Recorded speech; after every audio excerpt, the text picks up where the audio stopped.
Okay, hey everybody, and welcome back to another episode of On the Rest from Off the Cuff. Today we have a review that's been a long time coming. Now this is definitely came as a huge recommendation as far as in the comment section of a couple other videos that I've posted in the past, as well as, on the watch forums, as well as Facebook groups.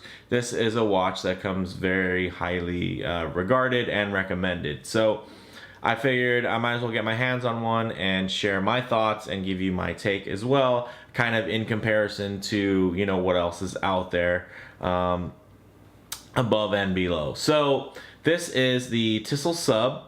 Tisell was founded in South Korea. They're a micro brand and they produce high quality, high value watches based on classic designs basically from Bauhaus dress watches to Flieger watches to sub-style divers.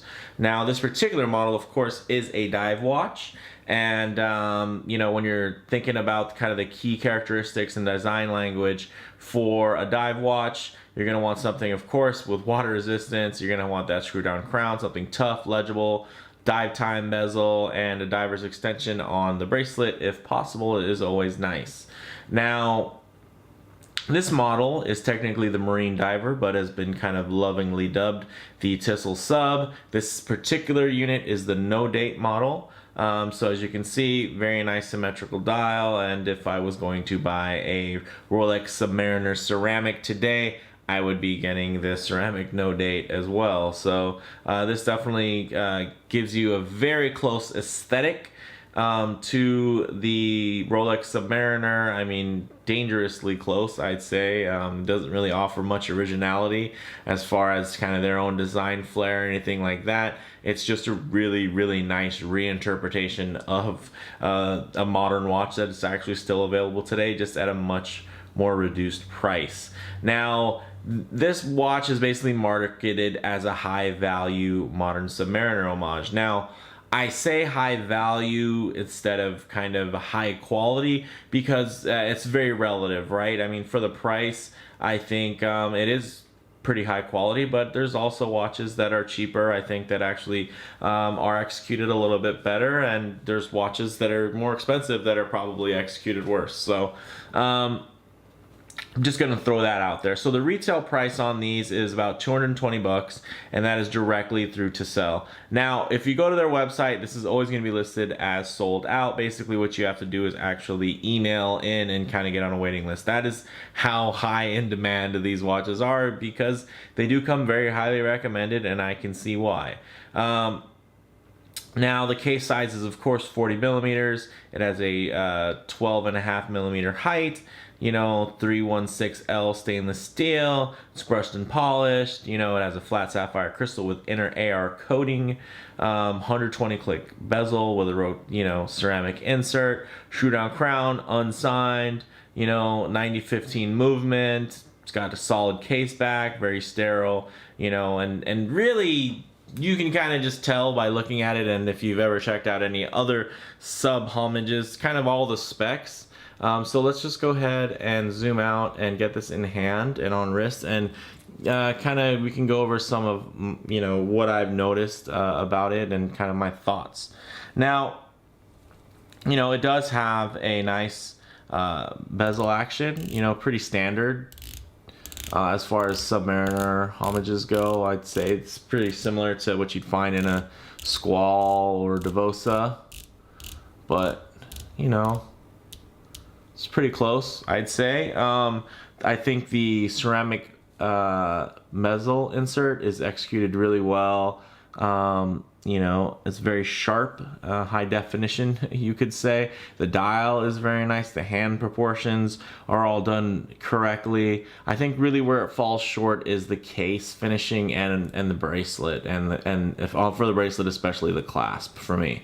So now, I mean, if I could just take this much of the watch here, right there, I think this thing is bang up. I mean, this is just, take this and implant it in a different case, and this thing is a $500 watch.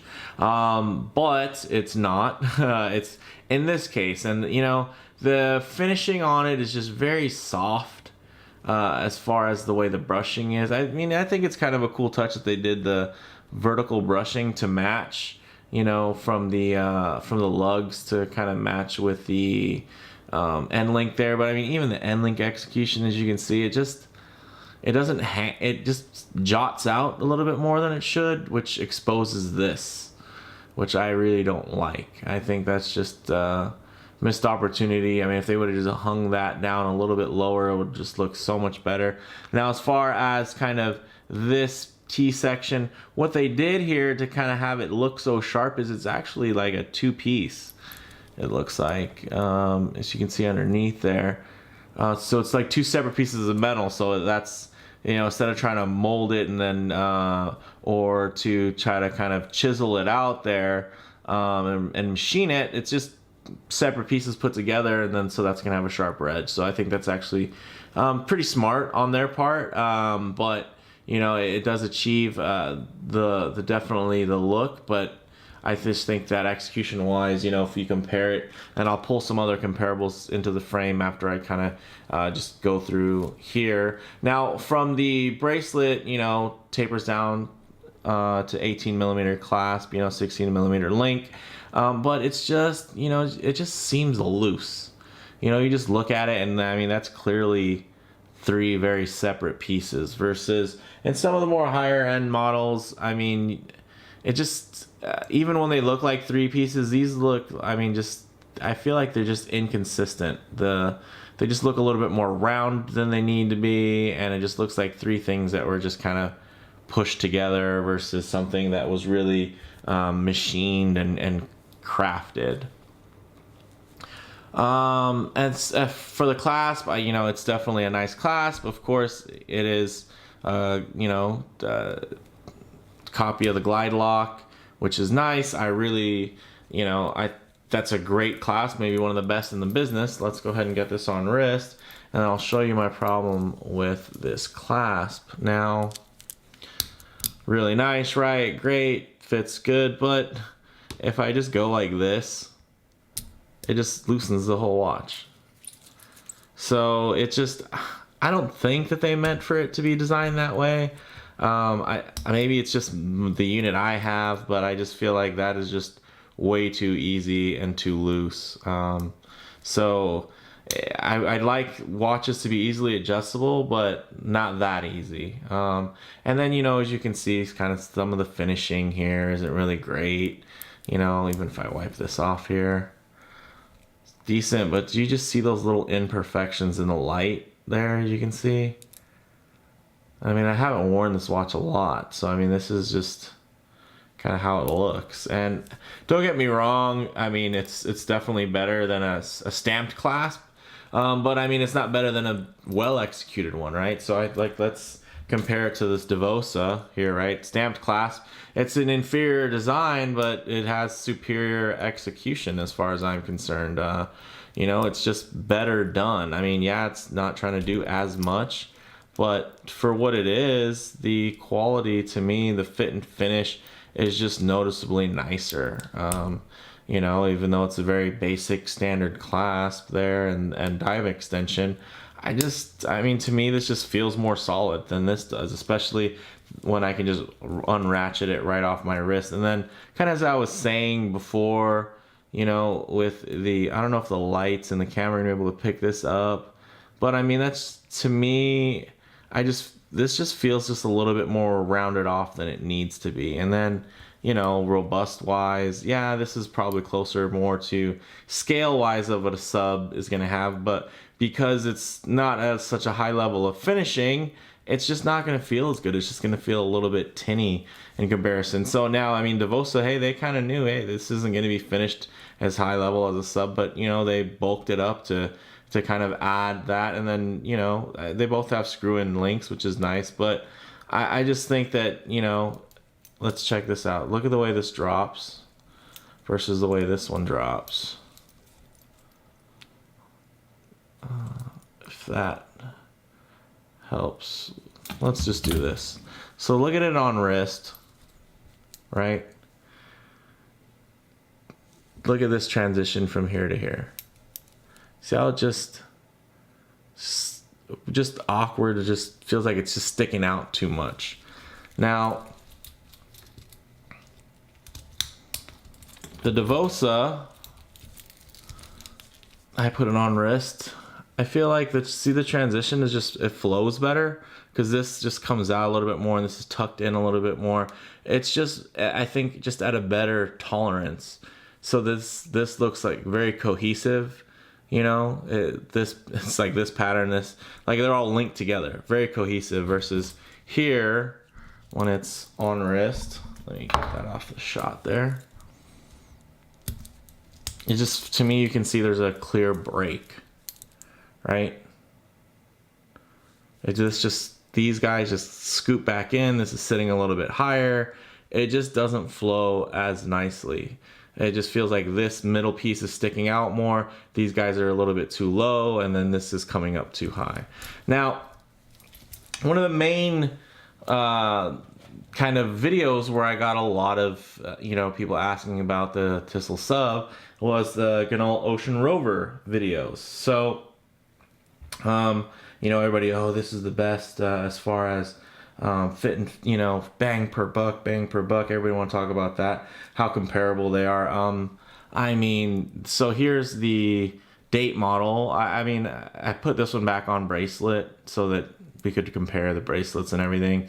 And I mean, to me, there's really no comparison. I mean, the Ginault just blows it out of the water. Ginault,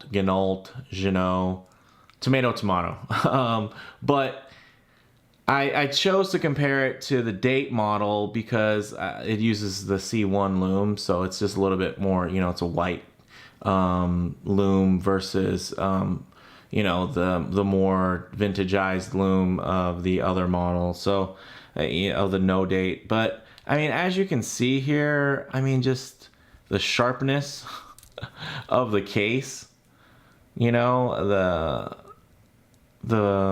sharpness of the end link. I mean, everything, the bracelet, let's just look at the bracelet there. I mean, I don't know if the camera can tell, but I mean, it's night and day in hand, I have to say. I mean, it's just rounded off, and not in a design way. It's more like rounded off because of a lack of precision. Versus here, it's rounded off because they took extra precision and extra care to, have like a slight bevel, so it wouldn't be sharp, like it's a high polished little bevel at the end of every one of these little lugs. Little links. And then the glide lock, I mean, just ridiculous. If you try to compare the two as far as fit and finish goes, you're not going to find a bunch of imperfections in the metal here. You're just going to find wear marks because this thing is amazing, wears really nicely, and it's actually, functions like a glide lock. It doesn't, it's not going to unhook on its own. I can put it on wrist here. Oh, it's getting caught in the glove.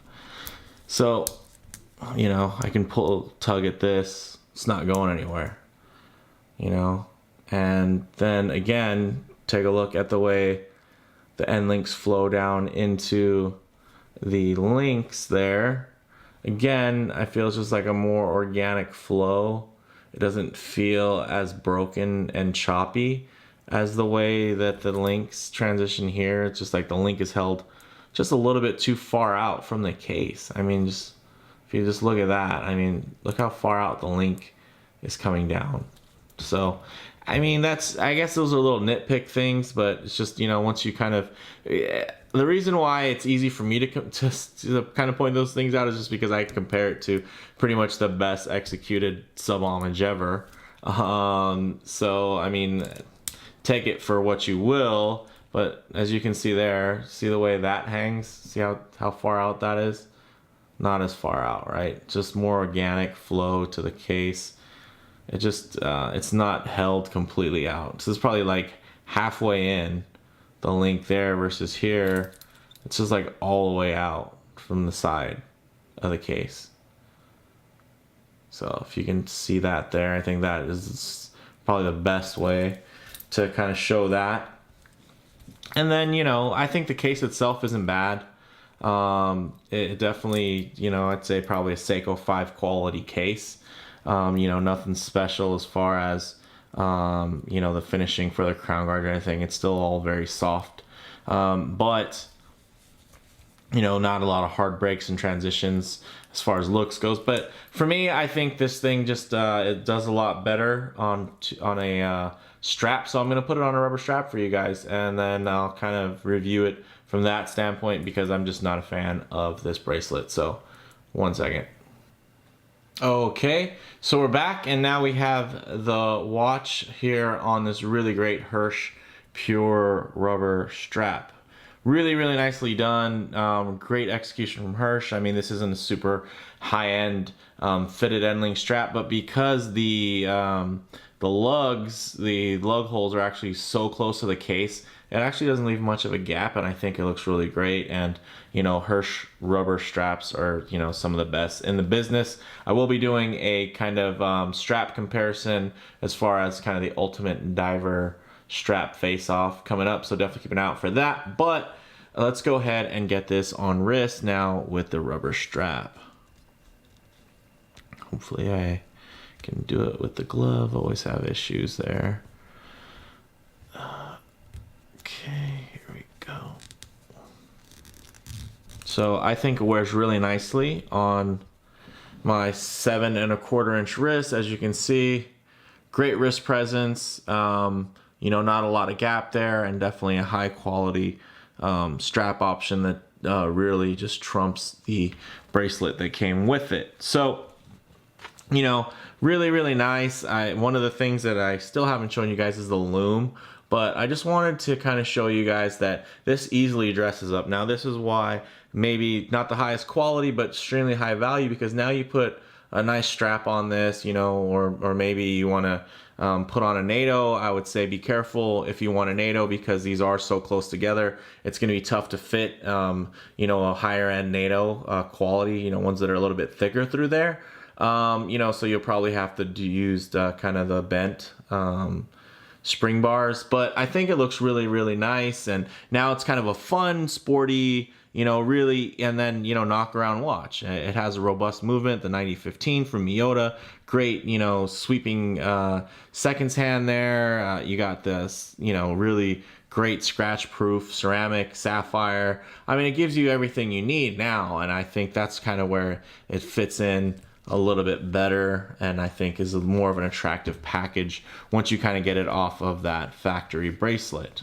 And, you know, I think it'd be great if, you know, of course, Tisell maybe just tried a couple other things just to kind of make it their own. I'm not saying reinvent the wheel, but I mean, you know, maybe offer mill sub sword hands or snowflake hands. They do offer a couple of very cool dial options and combinations that I think really make this watch feel come more into its own. But, you know, that said, I think as far as the no date option in black, you know, there could be a little bit more added to it just to give it a little bit of flair, because not everybody is, you know, crazy about Mercedes hands unless it's actually on an actual Rolex Submariner. So, but I mean, I think that just looks fantastic. Let's go ahead and zoom in here, and let's get a nice little loom shot. You can get too close. Okay, there we go. And then what I'll do is I will get some black light on it. So you guys will see this is a really nice BGW9 loom, but the loom pip itself on the ceramic bezel insert, it looks like it's actually C1, so it's gonna glow green while the rest of it glows blue. So let's go ahead and hit the lights. As you can see, really, really nice loom.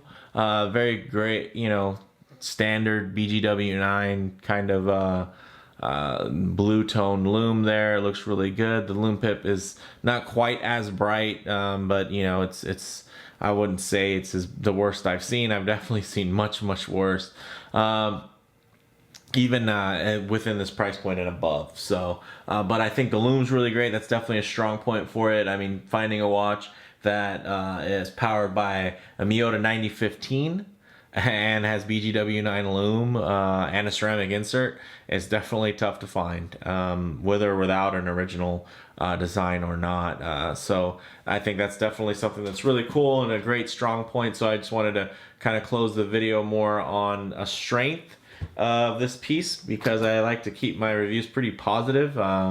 If you're thinking about getting this piece or you own this piece, I'm sure you already know what you like about it, and you probably like Rolex Submariners. But I think that, for me, one of the really nice things about this particular piece is, that quality of the dial, the hands, they're the right size, they're the right length. The ceramic insert fits really nicely, done to a very good precision there. And that's 120 click bezel that works.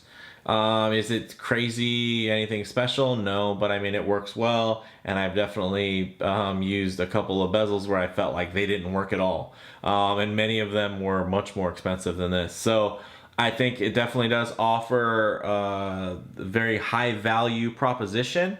I'd stay away probably from the oyster bracelet.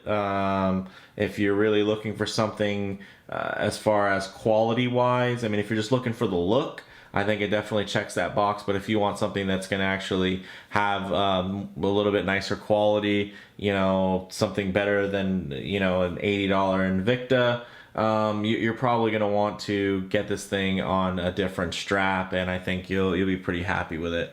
So on wrist, really nice proportions, of course. I mean, it's the Sub has great proportions, so it's very comfortable, balanced wear. Model variants, there's a date, there's a no date, there's blue and blue, green on green, black with blue dial, and then black dial with green insert. So there's a couple different ones. As far as comparable models go, you saw a couple comparables in there. I think if you want to compare it to like the Devosa, is going to be 3 times the cost? Is it 3 times the watch? I don't think it's 3 times the watch, but I think it's definitely a watch that you can wear a little bit more with a little bit more confidence versus the Tissel. Devosa puts out a quality piece. And then if you want to compare it to maybe the Squall 20 Atmos, same thing. I'd say they're pretty closely matched anyway, the Squall and the Devosa. Now, if you put Ginault in there, I mean, it's just really no contest. If anything, it just makes you want to wear the Ginault more, because it's just, it has everything you like aesthetically, kind of the same things that you like about the Tissel, except just executed to such a higher standard and finish there that it's really, it's funny as much as people wanted to kind of compare those two models. There's really no comparison that I see as far as down to any detail. I can't, from underneath the clasp to digging into whatever little holes and crevices to find some type of defect. There's really nothing that's comparable there. Besides that, they both look like the Rolex Submariner, and they both do a really good job of looking like it.